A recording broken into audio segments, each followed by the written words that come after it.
Such a Voice. Voiceover training and demo production. Hello and welcome back to our video series on recording software and home studio setup. I'm Brian Tone, voice actor, coach, and producer here at Such a Voice. Today in this section, we're going to be covering the equipment that you need for your home studio, where to purchase it, and how to hook it up. We'll be going over exact details on how to connect all your gear once you have it in your hands. So feel free to go ahead and pause this video as we go, and you can do that by clicking anywhere on the video. Let's get started. If you've spent any time on the internet looking at home studio equipment, you have probably already discovered that there are hundreds, even thousands of brands and models.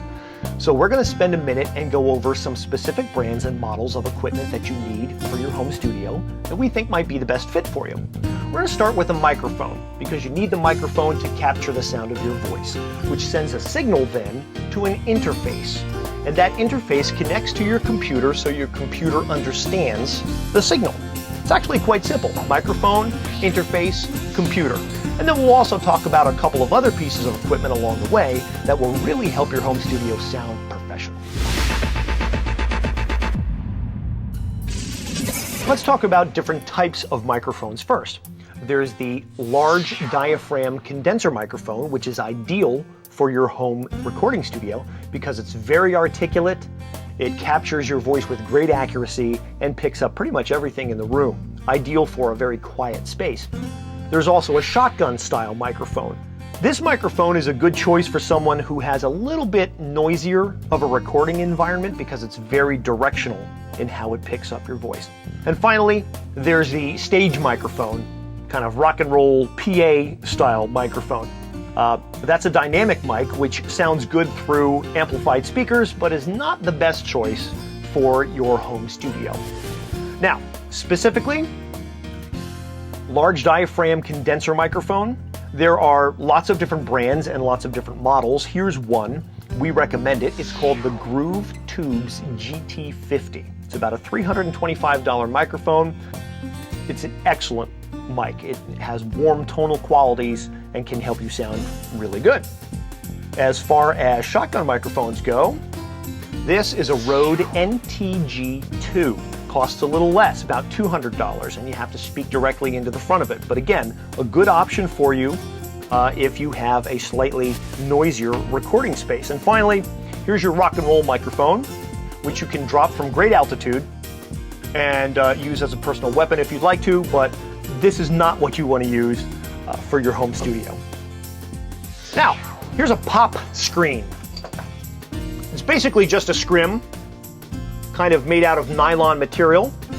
So you can actually make one of these if you want to. This is, I want to say, $25 probably for this guy. Goes in front of the microphone and helps eliminate, or at least tune down, some of your hard consonant sounds like please, pop, hence the name pop screen. Okay? This is a good piece of equipment to have just to minimize some of those pops when you're doing your recording. The next step after you have your microphone is to get the interface. The interface that we recommend is the MBox 2 Mini by DigiDesign. One of the reasons we recommend it is because it comes with the audio editing software called Pro Tools. Pro Tools is the industry standard in audio editing technology. Now, it's true that Cubase and Adobe Audition, Audacity, and other softwares will accomplish the same thing, and that's fine, but Pro Tools is what the big boys use, and that's what they prefer, and it comes with the interface. So, interface is one input in, MBox 2 Mini, right here, tough little machine. Microphone goes into this then goes to the computer, and that's how your computer recognizes your voice. The computer can be a PC or a Mac, either way. Minimum requirements are 512 megabytes of RAM.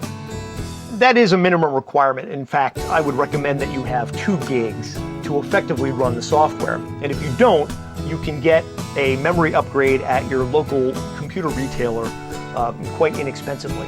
Okay, but that again is the chain. Quite simple: microphone to interface to computer, and you're good to go.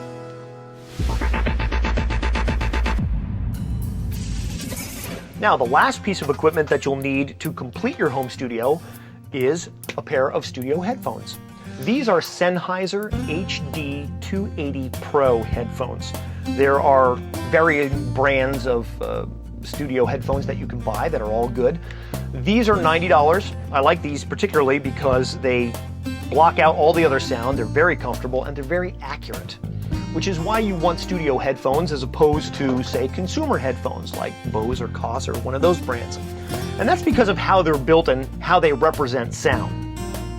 Consumer headphones boost the low and high frequency ranges to sound warmer to your ear, which is fine when you're listening to your CDs, but not when you're doing pro audio editing and sound work.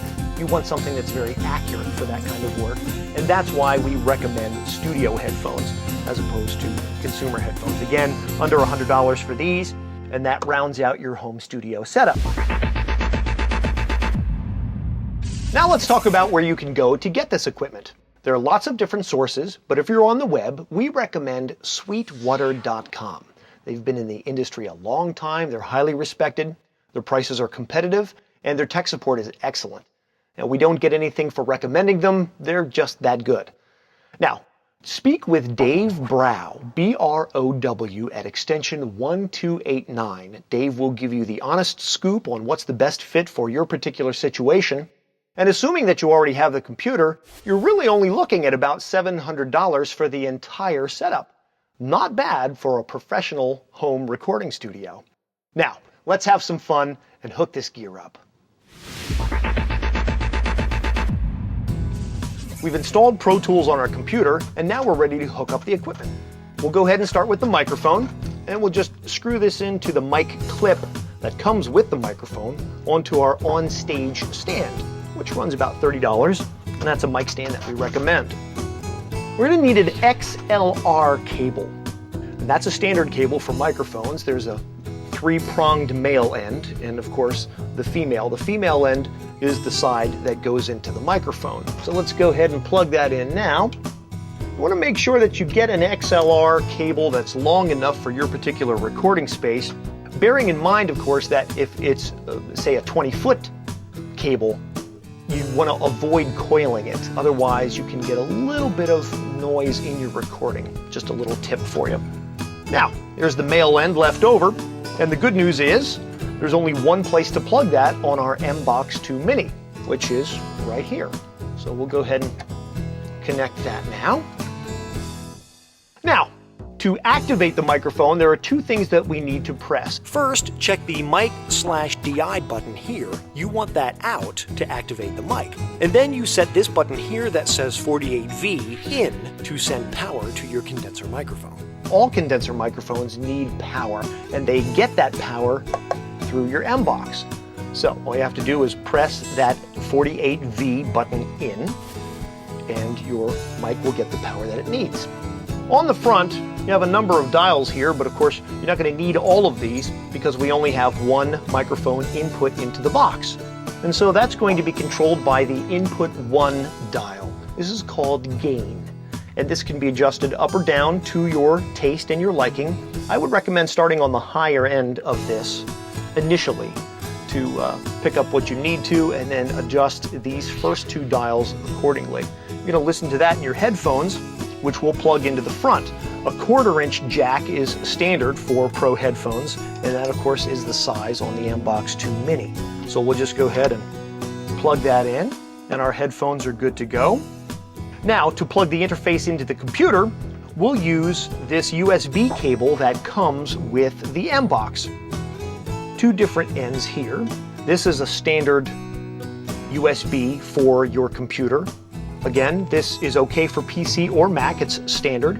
And then this is the MBox side. I'll just go ahead and plug that into the back. Only one place to plug that as well. And the USB side into your computer. And finally, I'm going to take the pop screen that's going to help us with our P sounds and attach that to the mic stand by simply tightening this chock. And we are going to be ready to record. Let's going to be fun. You want this close to the mic, about like so. We're good to go. Great! We're hooked up and ready to record for the first time. Now, when you play that back for yourself, be sure to listen carefully for any ambient sounds or noises in the recording that shouldn't be there. If you find any, you're going to want to acoustically treat your recording space a bit. That goes beyond the scope of this video, but there's plenty of information available on the web for you. And for our clients particularly, we have a Pro Tools manual, which is designed specifically for voiceover artists. It also contains everything that you've seen in this video. I want to encourage you to stick around for our next video on how to use Pro Tools, and I want to thank you for stopping by.